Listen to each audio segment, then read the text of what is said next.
السلام علیکم ورحمۃ اللہ وبرکاتہ۔ نحمده ونصلي على رسوله الكريم، اما بعد فاعوذ باللہ من الشیطان الرجیم، بسم اللہ الرحمن الرحیم۔ رب اشرح لي صدری ويسر لي امری واحلل عقدۃ من لسانی یفقهوا قولی۔ قیامت کے دن کے سوال جواب کے بارے میں ہم پڑھ رہے تھے کہ کس طرح حساب ہوگا۔ سب سے پہلا حساب ہماری عبادات میں سے کس عبادت کا ہوگا؟ نماز کے بارے میں۔ اس سوال کی، اس حساب کی نوعیت کیا ہوگی، اس حدیث سے پتہ چلتی ہے۔ نبی صلی اللہ علیہ وسلم نے فرمایا، قیامت کے دن تمام اعمال میں سب سے پہلے نماز کے متعلق سوال ہوگا، تو ہمارا رب جل وعز فرشتوں سے فرمائے گا، حالانکہ وہ خود خوب جانتا ہے لیکن فرشتوں سے پوچھے گا، دیکھو میرے بندے کی نماز کامل ہے یا ناقص۔ فرشتوں کو کہے گا کہ آپ ذرا ان کے پیپر چیک کریں کہ ان کی نمازیں کامل ہیں یا ناقص۔ کامل کا کیا مطلب ہے؟ کمپلیٹ۔ ناقص انکمپلیٹ یا پرفیکٹ اور امپرفیکٹ۔ اگر وہ کامل ہوگی تو کامل ہی لکھی جائے گی، ڈن۔ اگر اس میں کچھ کمی رہ گئی ہوگی تو اللہ تعالیٰ فرشتوں سے فرمائے گا، دیکھو میرے بندے کے پاس نفل بھی ہیں، تو وہ فرمائے گا میرے بندے کے فرائض کی کمی اس کے نوافل سے پوری کر دو۔ پھر تمام اعمال کا حساب اسی طرح لیا جائے گا، پہلے فرض پوچھا جائے گا اور اس کی کمی نفل سے پوری کی جائے گی، یعنی فرض کی کوتاہی نفل سے پوری کی جائے گی۔ یہ ایک عام اصول ہو گیا، سنن نبی داؤد کی روایت ہے یہ۔ اس سے ہمیں کیا پتہ چلتا ہے، کیا سیکھنے کی بات ہے اس میں؟ فرض تو پورا کرنا ہی چاہیے لیکن نوافل کا بھی اہتمام کرنا چاہیے، ایکسٹرا نمازوں کا ہونا ضروری ہے، کیونکہ کئی دفعہ ایسا ہوتا ہے کہ جب ہم نماز میں بھول جاتے ہیں نا کہ یہ رکعت پڑھی ہے یا نہیں، تو اس میں حکم کیا ہے کہ شک کو یقین میں بدل دیا جائے، ایک رکعت ایکسٹرا پڑھ کے اس کو پورا کر لیا جائے، چاہے وہ پوری ہم پڑھ ہی چکے تھے، پھر بھی ایک اور پڑھنے میں کوئی حرج نہیں۔ لیکن بعض اوقات تو ہم یہ بھی بھول جاتے ہیں کہ ہم بھول چکے ہیں، ایسا ممکن ہے نا، لیکن کمی تو کمی ہے، جو کام کیا نہیں وہ کیسے وہ لکھا جائے گا؟ وہ تو نہیں لکھا جائے گا۔ تو یہ ہماری بھول چک ہم سب کے ساتھ لگی ہوئی ہے، تو اس کے ازالے کے لیے ایکسٹرا نمازیں یعنی نفل کی صورت میں پڑھنا ضروری ہے۔ بہت سے لوگ فرض نہیں پڑھتے، بہت سے لوگ فرض پڑھ لیتے ہیں تو سنت نہیں پڑھتے۔ اس کی کیا دلیل دیتے ہیں سنت نہ پڑھنے کی یا نفل نہ پڑھنے کی؟ کیا کہتے ہیں؟ کہتے ہیں سعودی عرب میں کوئی نہیں پڑھتا۔ کیا سعودی عرب ہمارے لیے حجت ہے؟ نہیں۔ یا کوئی اور شہر یا ملک، کیا حجت ہے؟ نبی صلی اللہ علیہ وسلم کا طریقہ کیا تھا؟ آپ نے کیا کیا، کیا فرمایا؟ جب آپ نے سنتوں کی اتنی پابندی کی ہے کہ ایک بار آپ کے پاس ایک وفد آ گیا تو اس میں تاخیر ہو گئی تو آپ نے عصر کے ٹائم پر ان کو پڑھا، تو اس سے پتہ چلتا ہے کہ آپ کتنا اہتمام کرتے تھے۔ اگر ہم بھی ہر روز سنتیں چھوڑنے کے عادی بن چکے ہیں یہ سوچ کے کہ ضروری نہیں، تو ہمیں کس طرف رجوع کرنا چاہیے اس کے لیے؟ نبی صلی اللہ علیہ وسلم کے طریقے کی طرف، کہ کیا آپ کا یہی طریقہ تھا جو ہم نے اختیار کر لیا ہے، اپنے پاس ہی سوچ لیا کہ سنت ضروری نہیں؟ تو کیا یہ طریقہ ٹھیک ہے کہ ہم خود سے خود فیصلے کر لیں اپنے؟ کسی بھی کام کے صحیح یا غلط ہونے کا معیار دلیل کہاں سے لیں گے؟ اس سے یا نبی صلی اللہ علیہ وسلم کے طریقے سے؟ نبی صلی اللہ علیہ وسلم کے طریقے سے۔ یہ کیوں ضروری ہے کہ آپ ہی کا طریقہ لیا جائے اور کسی اور کی بات نہ دیکھی جائے؟ یہ نہ دیکھا جائے کہ ہماری استاد کیا کرنی ہے، یا فلاں اسکالر کیا کرتا ہے، یا فلاں کیا کرتا ہے، یہ کیوں دیکھا جائے کہ نبی صلی اللہ علیہ وسلم کیا کرتے ہیں؟ اس کی کیا وجہ ہے؟ یعنی ہم آپ کے علاوہ کسی اور کی بات کو حجت کیوں نہیں بنا سکتے؟ سمپل ریزن سوچے میں کیا کہہ رہی ہوں، اس کے ساتھ چلے۔ مجھے علمی باتیں نہیں چاہیے، مجھے اس وقت تھوڑی سی عقل استعمال کروانے کی ضرورت ہے آپ کی۔ پتہ ہم رٹے رٹائے دلائل دینے لگ جاتے ہیں، اس سے سیٹسفیکشن نہیں ہوتی۔ دیکھیے، ہو سکتا ہے کوئی آپ پر اعتراض کرے کہ جی آپ تو ہر وقت قرآن و سنت کی بات کرتی رہتی ہیں، کوئی اور بھی بات کریں۔ جیسے وہ نبی صلی اللہ علیہ وسلم کے زمانے میں کچھ لوگ کہتے تھے کہ آپ ہر وقت ایک اللہ کی بات کرتے ہیں، کسی اور کا بھی ذکر کیا کریں۔ تو ہو سکتا ہے کوئی آپ سے بھی کہے کہ آپ ہر وقت سنت کی بات کرتی رہتی ہے، کسی اور کی بھی بات کرے. مثلاً آپ اپنے استاد کی بات کریں کہ وہ بھی ہم نے دیکھا سنت نہیں پڑھتی، تو ہمارے لیے بھی چھٹی ہے. تو واقعی استاد حجت ہے؟ قطعاً نہیں. میں نے دیکھا تھا باجی فرض پڑھ کے چلی گئی، اور پھر میں نے غور کیا انہوں نے سنتیں چھٹی کے وقت تک نہیں پڑھی تھی. کل سے میں بھی نہیں پڑھ رہی. ٹھیک ہوگا؟ یہ نہیں ہوگا نا. یا آپ دیکھیں کہ میری امی ایسے کرتی ہیں، یا ابو نے تو کبھی نماز بھی نہیں پڑھی، اور اگر پڑھیں تو وہ صرف فرض پڑھتے ہیں. کیا میرے ابو کو کوئی سمجھ نہیں؟ وہ کوئی برے انسان ہے؟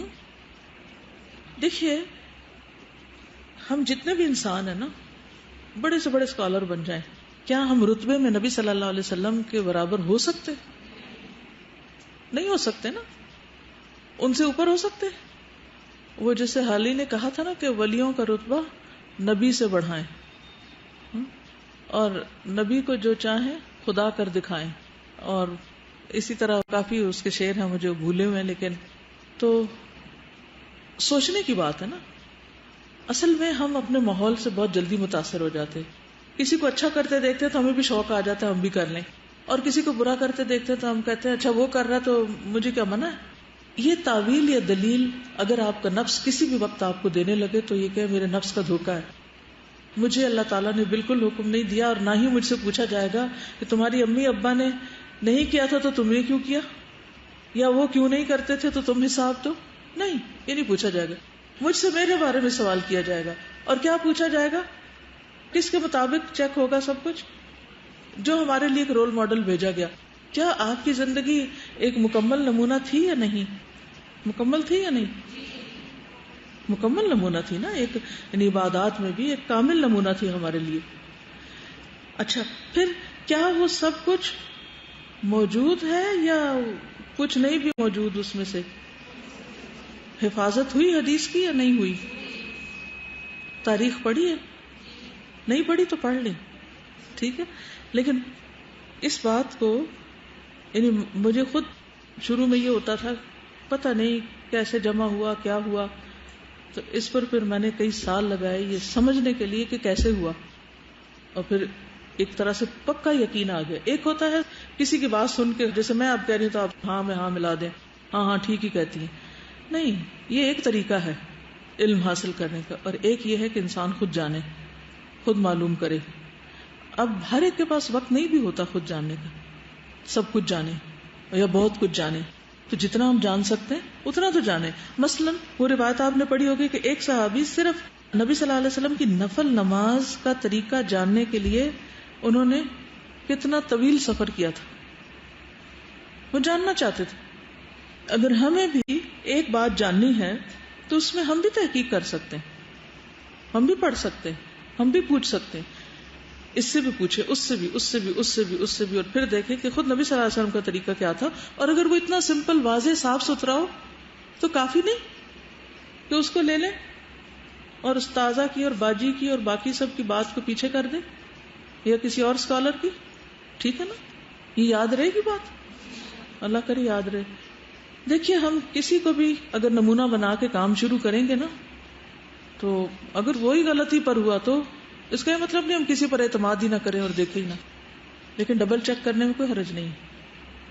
اوکے، تو اب اگر آپ کے آس پاس میجورٹی سنتیں نہیں پڑھ رہی، نفل نہیں پڑھ رہی، تو آپ کو کیا کرنا ہے؟ کس کے لیے پڑھنا ہے؟ اپنے لیے. کیا ہم میں سے کوئی کہہ سکتا ہے نہیں بھائی میری نماز فرض تو بالکل کامل ہے؟ کہہ سکتے ہیں. کہیں نہ کہیں کچھ نہ کچھ بھول ہو جاتی ہے. تو اس لیے بہت ضروری ہے کہ ہم نوافل کا، سنتوں کا اہتمام کریں. رکاوٹ کیا ہے؟ مشکل کیا ہے؟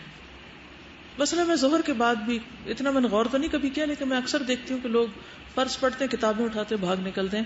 مجھے نہیں معلوم ان کی کیا مجبوری ہوگی، کوئی ہوگی، لیکن کیوں نہیں پڑھتے سنت؟ میری واقعی نہیں سمجھ میں آتا. اس سے زیادہ اس وقت ارجنسی کس چیز کی؟ رکاوٹ کیا ہے؟ دیکھیے، ایک سنت پڑھنے میں کتنے منٹ لگتے ہیں؟ آج گھڑی دیکھ کے پڑھیے، دونوں میں کل ہو اللہ پڑھ لیں. یہاں سے تم کتابیں اٹھا کے وہاں دروازے تک جائیں گے, وہاں کوئی باجی مل جائے گی یا کوئی بھی مل جائے گا تو اس سے 5 منٹ ہم باتیں کر لیں گے نا. یا اندر جا کے ادھر ادھر انتظار میں بیٹھے رہیں گے, مگر اس وقت کو جو زیادہ امپورٹنٹ کام ہے اس میں نہیں گزاریں گے. کیا رکاوٹ ہے ہمارے اندر؟ یہ ہمارے ایگزام کا پہلا پیپر ہے, ہمارے وائوا کا پہلا کوشچن ہے, اور اس پر ہماری آئندہ زندگی کا انحصار ہے. جی آپ بتائیے. سستی, اہمیت کا نامعلوم ہونا, ٹھیک ہے جی. ٹال مٹول, سستی الگ چیز ہے, ٹال مٹول الگ ہے, دونوں میں فرق ہے. لیزی ہونا اور چیز ہے, ٹال مٹول اور ہے. اور کیا ہوتا ہے؟ مینٹل بیریئر ہے. ہم نے ایکسپٹ ہی نہیں کیا کہ یہ بھی کرنے کا کام ہے.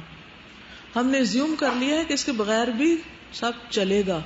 یہی سمجھا ہوا ہے نا, چلے گا. ہم خوش فہمی کا شکار ہیں کہ ہم بہت اچھے ہیں. بلیو می, اپنے آپ کو انالائز کر کے دیکھیں. ہم بہت خوش فہمیوں کا شکار ہیں کہ ہم بہت اچھے ہیں, بڑے نیک ہیں, ہمارے اندر تو پوری توحید اور لا الہ الا اللہ ہی کافی ہے ہمارے لیے. اور پھر یہی بہانے, وہ بھی تو نہیں پڑھتا, وہ بھی تو نہیں پڑھتا, وہ بھی نہیں پڑھ رہا, کوئی بھی نہیں پڑھ رہا, تو اتنی لمبی نماز پڑھنے کی کیا ضرورت ہے؟ بس فرض پورا کر لیا کافی ہے. بل تحبون العاجلہ وتذرون الآخرہ. ہم اپنے آپ کو کمپیئر کرتے ہیں ان لوگوں سے جو فرض نہیں پڑھتے, اور ہم اپنے آپ کو کمپیئر نہیں کرتے ان لوگوں سے کہ جو نوافل پڑھتے ہیں. تو کس مثال کو فالو کرنا ہے؟ پہلے مجھے یہ بتائیں کہ یہ یقین ہے کہ کوئی سوال ہونا بھی ہے پکا, کوئی دل میں ہے یقین؟ مجھے تو لگتا ہے وہ یقین بھی کوئی نہیں ہے, وہ ایسے ہی ہلے گلے میں سب نے نکل جانا ہے کہیں. کیونکہ ایسی ایسی کہانیاں لوگوں نے سنائی ہوئی ہیں کہ یوں لگتا ہے کہ جیسے یہ سب خواب خیال کی باتیں ہیں. حساب کتاب اتنی باریکی سے کون دیکھے گا, کیسے پاسبل ہے؟ کئی دفعہ لوگ ایسی بات بھی کر رہے ہیں, کیسے پاسبل ہے اللہ ایک نماز کی ایک رکعت گننا شروع کر دے. یہ سب اپنے دل کو تسلیاں دینے والی بات ہے. بہرحال ہم میں سے ہر ایک اپنے آپ کا جائزہ لے, اپنی رکاوٹ کو دیکھے, اپنے آپ کو پوچھے, اور پھر خود سلوشن نکالے اس کا, اور اپنے مینٹل بیریئرز کو ایک طرف کرے.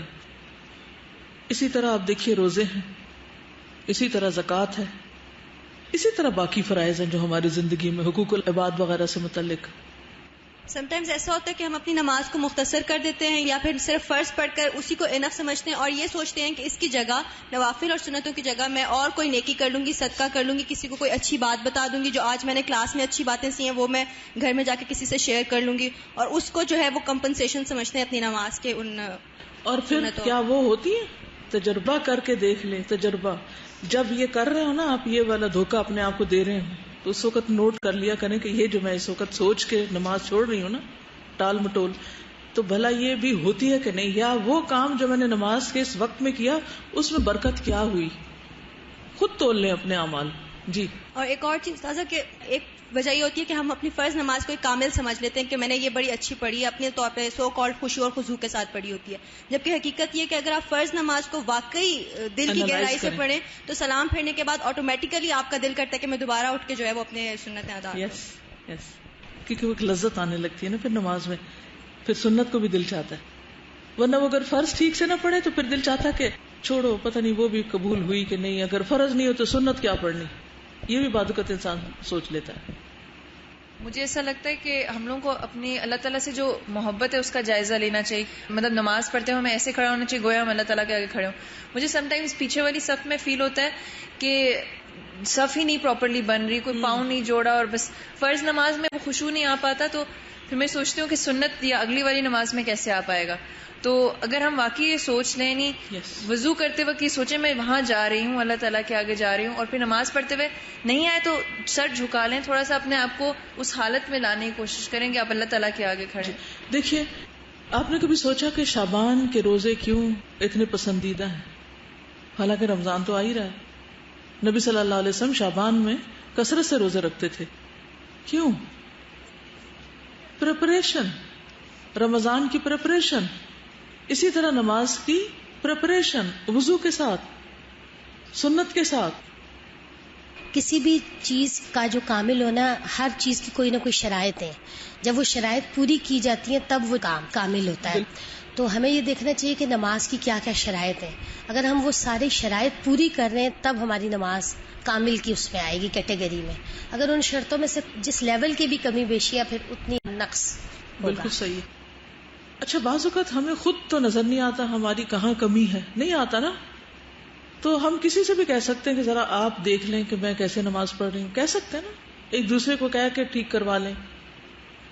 شرائط میں جیسے سطر ڈھانکنا ہے، اب مثلا ہم نے جو کپڑے پہنے ہیں ہمیں خود نہیں پتہ چل رہا کہ ہم کہاں سے ننگے ہو رہے ہیں، لیکن دوسرے کو پتہ چل رہا ہے کہ یہ فلان جگہ سے یہ ٹھیک نہیں ہے، تو ہم کسی سے کہہ سکتے ہیں کہ ذرا چیک کر دو میرا. جیسے اپنی اسپیچ دینے سے پہلے چیک کروا لیتے ہیں، کوئی آرٹیکل لکھ کے چیک کروا لیتے ہیں، کئی چیزیں چیک کراتے ہیں نا دوسروں سے، اس طرح چیک کروا لیں کہ آپ ہم مجھے بتا دیں. پھر اسی طرح اپنے وضو کو چیک کریں، باقی چیزوں کو بھی. یہ بہت ٹرینڈ چل پڑا کہ جو 4 لفظ پڑھ گیا وہ سنت نفل چھوڑ بیٹھا ہے. کس قدر افسوس کی بات ہے. اور جو لوگ بیچاروں کے سیدھے سادے ہیں، ابھی اتنا بہت نالج نہیں ہے، ان کی نمازیں آپ دیکھیں گے کہ ان سے بہتر ہیں عمومی طور پر، کیونکہ شاید وہ یہ سوچتے ہیں کہ ہمیں اتنا پتہ نہیں اور ہم گناہگار ہیں، تو وہ عاجزی ان کے اندر ان کو عمل پہ ابھارتی رہتی ہے، اور جن کو پتہ چل جاتا ہے تو وہ تعویلیں کر کے اپنے آپ کو خوش کر لیتے ہیں. تو اپنے نفس کے دھوکے سے بچنے کی ضرورت ہے ہم سب کو. چلیے ایک اور طریقے سے بھی ٹیسٹ ہوگا انسان کا، بہت سکیری ٹیسٹ ہے یہ. قیامت کے دن ایک پکارنے والا پکارے گا کہ وہ گروہ اس کی پیروی کرے جس کی پیروی وہ دنیا میں کرتا تھا. جو جس کا فالوور ہے اس کے پیچھے چلا جائے. اب آپ خود سوچ لیں، آپ نے سب سے ٹاپ پر کس کو رکھا ہوا، یعنی کس کو آپ فالو کرتے ہیں. اس اعلان کے بعد جتنے لوگ بھی اللہ سبحانہ و تعالیٰ کے سوا بتوں وغیرہ کو پوجتے تھے سب جہنم میں جا گریں گے. صرف وہ لوگ بچیں گے جو صرف اللہ ہی کی عبادت کرتے تھے، چاہے وہ نیک ہو یا بد. نیک ہو یا بد وہ بچ جائیں گے. فی الحال کچھ لوگ اہل کتاب میں سے بھی بچ جائیں گے جو اللہ کی عبادت کرتے تھے، چاہے نیک ہو یا بد. پھر یہود کو بلا کر پوچھا جائے گا تم کس کی عبادت کرتے تھے، وہ عزیر علیہ السلام کے بارے میں بتائیں گے. ان سے کہا جائے گا تم جھوٹ کہتے ہو، اللہ کی نہ تو کوئی بیوی ہے نہ بیٹا، اب تم کیا چاہتے ہو. وہ کہیں گے اے ہمارے رب ہم پیاسے ہیں، ہمیں پانی پلا دیں. پھر انہیں اشارہ سے کہا جائے گا تم پانی کی طرف کیوں نہیں جاتے، تو انہیں جہنم کی طرف دھکیل دیا جائے گا. وہ جہنم سراب کی طرح دکھائی دے گی. سراب کیا ہوتا ہے؟ دور سے جو پانی نظر آتا ہے. پھر وہ جہنم میں جا پڑیں گے. پھر نصارہ کو بلایا جائے گا، پوچھا جائے گا کس کی عبادت کرتے تھے. وہ مسیح علیہ السلام کے بارے میں کہیں گے کہ ان کی عبادت کرتے تھے. پھر ان سے کہا جائے گا کہ تم جھوٹ کہتے ہو، اللہ کی نہ کوئی بیوی ہے نہ بیٹا. پھر ان سے کہا جائے گا اب تم کیا چاہتے ہو. وہ کہیں گے ہم بہت پیاسے ہیں، ہمیں پانی پلا دے. ان سے اشارہ کیا جائے گا تم پانی کی طرف کیوں نہیں جاتے. پھر انہیں بھی اسی طرح دھکیل دیا جائے گا اس طرف. دوزخ سراب دکھائی دے گی اور وہ اس میں جا پڑیں گے. یہاں تک کہ کچھ لوگ بچ جائیں گے جو دنیا میں صرف اللہ کی عبادت کرتے تھے، چاہے نیک ہو یا بد. اس وقت سارے جہاں کا رب ان کے پاس ایسی صورت میں آئے گا جو اس صورت کے مشابہ نہ ہوگی جس کو وہ جانتے ہوں گے، اور فرمائے گا تم کس کا انتظار کر رہے ہو. ہر امت جس کی پوجا کرتی تھی اس کے پیچھے جا چکی ہے.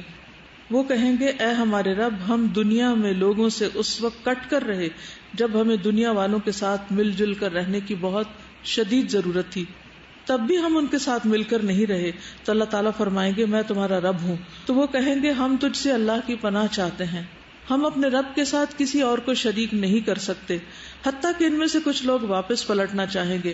اللہ تعالیٰ فرمائیں گے کیا تمہارے اور تمہارے رب کے درمیان کوئی علامت ہے جس سے تم اسے پہچان سکو. وہ کہیں گے ہاں. پھر اللہ اپنی پنڈلی منکشف فرمائیں گے، پنڈلی ننگی کریں گے.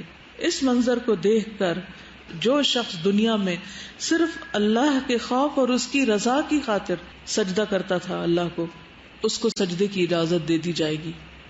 اور جو آدمی کسی دنیاوی خوف یا دکھاوے کے لیے دنیا میں سجدہ کرتا تھا اسے سجدے کی اجازت نہ دی جائے گی.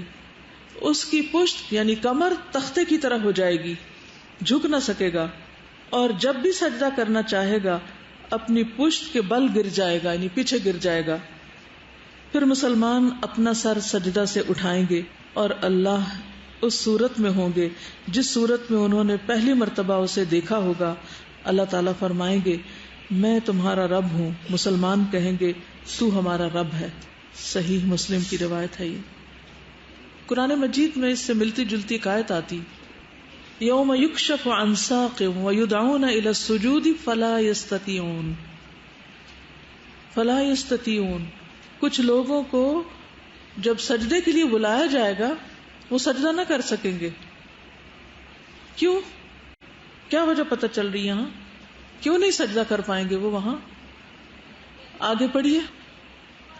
خاشعۃ ابصارہم ترہقہم ذلہ، نگاہیں جھکی ہوئی ہوں گی، ذلت چھا رہی ہوگی. وقد کانوا یدعون الی السجود وہم سالمون، ان کو سجدے کی طرف بلایا جاتا تھا جبکہ وہ صحیح سالم تھے دنیا میں، تو وہ سجدہ نہیں کرتے تھے. اور حدیث سے کیا پتہ چلتا ہے کہ وہ ریاکاری کے سجدے کرتے تھے کسی کے دباؤ میں. شرموں کے شرمی نہیں جس کو بولتے پنجابی میں کہ اب سارے پڑھ رہے ہیں نماز تو میں بھی اٹھ کے پڑھ لوں، چاہے وضو ہے یا نہیں، چلو ہم بھی کچھ دکھاوا کر دیتے ہیں. ایسے لوگ بھی اس دن سجدہ نہ کر پائیں گے. یہ سورۃ القلم ہے 42 سے 43. اس سے کیا پتہ چلتا ہے اس حدیث سے؟ مثلا زبردستی کی نماز بار بار اٹھا رہے ہیں، کیا آپ سب فجر کے لیے خود اٹھ جاتے ہیں؟ دیکھیے اگر ہم فجر کے لیے خود نہیں اٹھ سکتے اور اگر 10 دفعہ کوئی ہمیں اٹھاتا ہے اور پھر بھی ہم بمشکل اٹھتے ہیں تو یہ خطرے کی بات ہے. کوئی ہماری ذمہ داری کب تک لے سکتا ہے؟ ہم سب ایڈلٹ میچور بالغ لوگ بیٹھے ہیں، ہم سب کو اپنی ذمہ داری خود لینی چاہیے. اس کے لیے ایک پیمفلیٹ ہے فجر کے لیے کیسے بیدار ہوں. پھر کچھ اور سوالات ہیں جو ہر انسان کی ذات سے متعلق ہوں گے. ٹھیک ہے، پرسنل کوسچنز. رسول اللہ صلی اللہ علیہ وسلم نے فرمایا، سنن ترمذی کی روایت ہے، قیامت کے دن کسی شخص کے قدم اس وقت تک نہ ہٹ سکیں گے جب تک کہ اس سے اس کی عمر کے بارے میں سوال نہ ہو کہ اس نے کس چیز میں اسے صرف کیا. آپ اپنی ایک پرسنل ہسٹری بنائیے، پرسنل ہسٹری لکھیے. یہ کام ہے ہوم ورک. کتنے سال میں نماز پڑھنی شروع کر دینی چاہیے؟ 7 ایئرز. 7 ایئرز آن ورڈز کس طرح بنائیں گے؟ ایک پیج لے لیجئے اور یہاں ایک خانہ لگا لیجئے چھوٹا سا. یہاں لکھیے 7 سال، 8، 9، 10، 11، 12، 13، جتنے سال کے نا اتنے سال لکھ لیجیے یہاں تک. پھر ہر سال کا جائزہ لیجئے کہ اس میں میجر کام کون سا کیا آپ نے، اور نمازوں کا کیا عالم رہا، روزوں کا کیا رہا، کس ایئر میں بالغ ہو گئے تھے. چلو وہ تو کچھ سال پریپریشن کے، لیکن یہاں سے آن ورڈز آپ نے کیا کیا آپ کرتے رہے، کیا کیا آپ کے انٹرسٹ رہے. اور پھر آئندہ کے لیے کچھ خانے کر لیجئے کہ آپ کس طرح اپنی زندگی گزارنا چاہتے ہیں، کس کام میں، کس مصروفیت میں. تو اس سے انشاءاللہ آپ کو ایک تو اپنا احتساب کرنے کا موقع ملے گا اور آئندہ کے لیے بھی آپ کو سمجھ آئے گی کہ ابھی تک کیا نہیں ہوا. یہ چیز میں آپ کو بتا رہی ہوں، میں یہ ایکسرسائز خود کر چکی ہوں، اپنے عمل کے بعد آپ کو بتا رہی ہوں. ہر سال میں آپ کیا کیا کیا کیا کرتے رہیں. What are your achievements in life؟ کوئی پتہ نہیں ہم نے کس دن مر جانا ہے. تو عمر کے بارے میں سوال، لائف ہسٹری، کہاں لگائی عمر، اپنے حاصل کردہ علم پر عمل کتنا کیا. اس کے لیے اگر مختلف چیزوں کی چیک لسٹ آپ کو شاید کلاس میں ملی ہو یا جب دی جائے اس میں آپ اپنی مرضی سے ایڈ اومٹ بھی کر سکتے ہیں. سیلف انالیسز، اپنا احتساب کہ کن کن چیزوں کا مجھے علم ہو چکا ہے، کون سی چیزیں میں عمل میں لا چکی ہوں، کون سی نہیں، اور کون سی لا کے پھر چھوڑ دی اور کہاں بھول گئی. تو ہم سب کو اپنا اپنا حساب کرنا ہے. مال کہاں سے کمایا، کیونکہ قیامت کی علامات میں سے نا کہ ایک وقت آئے گا کہ کسی کو یہ نہ پتا ہوگا کہ اس کا مال کہاں سے آ رہا ہے، اسے اس بات کی پرواہ نہ ہوگی. تو ہمیں تو پرواہ کرنی ہے نا کہ ہمارا سورس آف انکم کیا ہے. اب آپ کہیں گے ہمیں امی ابو سے پیسے مل جاتے ہیں، ہمیں نہیں پتا وہ کہاں سے لاتے ہیں. اس کا بھی جو آپ سیکھ رہے ہیں، جان رہے ہیں، اگر آپ دیکھتے ہیں کہ وہاں آمدنی میں کچھ غلط ہو رہا ہے تو ان سے بات تو کر سکتے ہیں پیار محبت سے. محبت کا تقاضا یہی ہے. اچھا یہ بتائیے کہ کیا محبت کا تقاضا صرف یہ ہوتا ہے کہ ہم چکنی چپڑی باتیں کرتے رہیں ایک دوسرے سے؟ یہی محبت ہوتی ہے کہ محبت کے کچھ اور تقاضے بھی ہوتے ہیں. ماں کو اپنے بچے سے محبت ہوتی ہے تو صرف لاڈ کرتی ہے، اس کی اصلاح کے لیے سختی بھی کرتی. تاکہ بچہ ضائع نہ ہو، اس کی زندگی ضائع نہ ہو، اس کو ٹریک پہ رکھنا ہے مجھے. اور جو اچھی مائیں ہوتی ہیں وہ ڈسپلن زیادہ کرتی ہیں. لیکن اس کو بس یہ پتا چلا تھا کہ اس کا ہسبینڈ جو ہے وہ حرام کی کمائی لا رہا ہے گھر میں. تو وہ ایک ان پڑھ عورت ہے، میں ملی بھی ہوئی اسے. اس نے کیا کیا کہ اس نے اپنی ماں کے گھر سے آٹا لانا شروع کر دیا اور اپنے چھوٹے چھوٹے بچوں کو، اور اس نے کہا کہ میں 1 روپیہ بھی تم سے نہیں لوں گی جب تک تم یہ کام نہیں چھوڑو گے، اور میں ان کو اسی سے کھلاؤں گی چاہے جتنا بھی ہے یہ. اور وہ کرتے کرتے کرتے پھر اس نے اس کا چھڑوا دیا تھا. ماشاءاللہ. بس اگر انسان تہیا کر لے تو بہت کچھ ہو سکتا ہے. لیکن دیکھیے ایک طرف جہاں ڈسپلن کرنا ہوتا ہے نا، وہاں دوسری طرف پھر محبت بھی دینی ہوتی ہے. یہ صرف اگر آپ ایک ہی ڈگر پہ چل پڑیں گے نا، ہر چیز میں بائیکاٹ ہے میرا، تو کام نہیں چلے گا. باقی شوہر کے سب حقوق پورے، لیکن اسے کہیں کہ یہ ایریا گرے ہے، اسے کلین کرو. اور اگر آپ نے باقی محبت نہیں دی نا تو وہ بھی نہیں کر پائیں گے. یہ یاد رکھیے، یہ اصلاح کا طریقہ نہیں ہوتا. ٹھیک ہے. کل ہی میں ایک حدیث کسی کو پڑھا رہی تھی تو اس میں تھا کہ نبی صلی اللہ علیہ وسلم نے دیکھا ایک دفعہ کہ انصار کے لوگ کسی شادی سے واپس آ رہے تھے. ایسا ہوتا نا بعض اوقات لوگ اکٹھے آ رہے ہیں تو آپ کی راستے میں ملاقات ہوگی، تو آپ نے سب کو کہا کہ اللہ گواہ ہے کہ میں تم سے بہت محبت کرتا ہوں، بہت 2-3 دفعہ آپ نے یہ بات دہرائی. تو میں سوچنے لگ گئی کہ نبی صلی اللہ علیہ وسلم ایک تو اپنی محبت کا اظہار کرتے تھے، دوسری بات یہ ہے کہ جب آپ نے ان سے محبت کی تو ان کے ساتھ پھر کیا کیا، معاملہ کیا کیا. اس کے بعد ان کی ہر سفید سیاہ غلط سلط ہر بات کو انہوں نے کہا سب ٹھیک ہے؟ نہیں نا. تو ہمیں بھی اگر اپنے والدین سے محبت ہے، اپنے گھر والوں سے محبت ہے اور خود اپنے آپ سے محبت ہے تو پھر اس کے بارے میں ضرور دیکھنا ہوگا. پھر کہاں خرچ کیا، اپنی شاپنگ لسٹ بنائیے، کیا کیا خریدتی ہوں میں. ٹھیک ہے. اور اس میں یہ بھی دیکھیے کہ میں صدقہ کیا کرتی ہوں. اور ہر وقت بہانہ ہوتا ہے صدقے کے لیے کچھ بچا نہیں کیونکہ میرے اپنے خرچے پورے نہیں ہوتے. تو کیا ساری آپ کی نیڈز ہیں یا وانٹس ہیں؟ کتنی نیڈز ہیں، کتنی وانٹس ہیں؟ ٹھیک ہے نا. اور ایک سوال اور، اپنے جسم کو کس چیز میں گھلایا، وعن جسمہ فیما افناہ، کس چیز میں فنا کیا. مجھے یہ ترجمہ زیادہ اچھا لگتا ہے کہ اپنے جسم کو کس چیز میں فنا کیا. فنا کرنے کا مطلب کس چیز میں کھپا دیا، کس چیز میں تھکایا، کہاں لگایا. ہاتھ کس چیز میں گھسے، آنکھیں کس چیز میں لگی، کان کیا سن سن کے تھکے، پاؤں کس چیز میں تھکے، کیا کرتے رہے اپنے جسم کے ساتھ. یہ سوال کیے جائیں گے ہر شخص سے جب تک وہ ان کے جواب نہ دے گا آگے نہیں چلے گا. یہ آپ کی پرسنل لائف سے سوال ہے، پرسنل لائف سے متعلق. ایک اور حدیث سے پتہ چلتا ہے، رسول اللہ صلی اللہ علیہ وسلم نے فرمایا قیامت کے دن بندے کا سب سے پہلا حساب یہ ہوگا کہ اسے کہا جائے گا کیا میں نے تیرے جسم کو تیرے لیے درست نہ کیا تھا. قرآن مجید میں ایک آیت آتی ہے اس سے متعلق، سورۃ انفطار میں آتی، الذی خلقک فسواک فعدلک فی ای صورۃ ما شاء رکبک. شیشے کے آگے کھڑے ہو کے پوچھئے کہ کیا اللہ نے مجھے ٹھیک ٹھیک پیدا کیا نا، سارے اعضاء درست بنائے، بہترین بیلنس مجھے دیا. کل ایک بچی سے میری ملاقات ہوئی، ان کی ٹوین بیٹیاں پیدا ہوئی. میں پوچھ رہی تھی کہ کیسا ایکسپیرینس تھا، تو وہ اپنی جسمانی حالت کے بدلنے اور کس مشقت سے وہ گزری کہ آخری جو غسل انہوں نے کیا اس میں جیسے انتہائی مشقت سے. بہرحال جب وہ بچیاں پیدا ہوں گی اس کے بعد واپس بالکل اپنی اصل حالت پہ آ گئی. تو کہتی ہیں کہ میں اس سارے عرصے میں یہ سوچتی رہی کہ جن لوگوں کو ایسی کوئی تکلیف ہوتی ہے ان کے لیے چلنا پھرنا، نہانا دھونا، اٹھنا بیٹھنا، نماز، ہر چیز کتنی مشکل ہو جاتی. اور میں جو چاہتی ہوں 1 سیکنڈ میں اٹھتی ہوں، حرکت کرتی ہوں، ہر کام آسانی سے کر لیتی ہوں. تو کبھی سوچا ہی نہیں تھا کہ اتنی آسانی اللہ نے دی ہوئی ہے. یعنی انسان صحت مند ہو، چل پھر سکے، چاقو چوبند، پھرتیلا سب. پھر اس کا وقت کہاں لگ رہا ہو، سوچنے کی بات ہے. کہاں جا رہا ہے وہ؟ کیا اس کا حساب نہ ہوگا؟ تو اللہ تعالیٰ پوچھیں گے جسم کے بارے میں کہ میں نے تیرے لیے تیرے جسم کو کیا درست نہیں بنایا تھا؟ پھر کیا میں نے تجھے ٹھنڈے پانی سے سیراب نہیں کیا تھا، ٹھنڈا پانی نہیں پلایا تھا؟ اس زمانے کے لوگوں کو کیا اتنا ٹھنڈا پانی ملتا تھا جو آج ہمیں ملتا ہے؟ جس زمانے میں ریفریجریٹر نہیں تھے، برف نہیں بنتی تھی، وہاں میکسیمم پانی کا ٹیمپریچر کیا ہو سکتا ہے؟ جو تازے ٹھنڈے گھڑے کے پانی کا ہوتا ہے زیادہ سے زیادہ.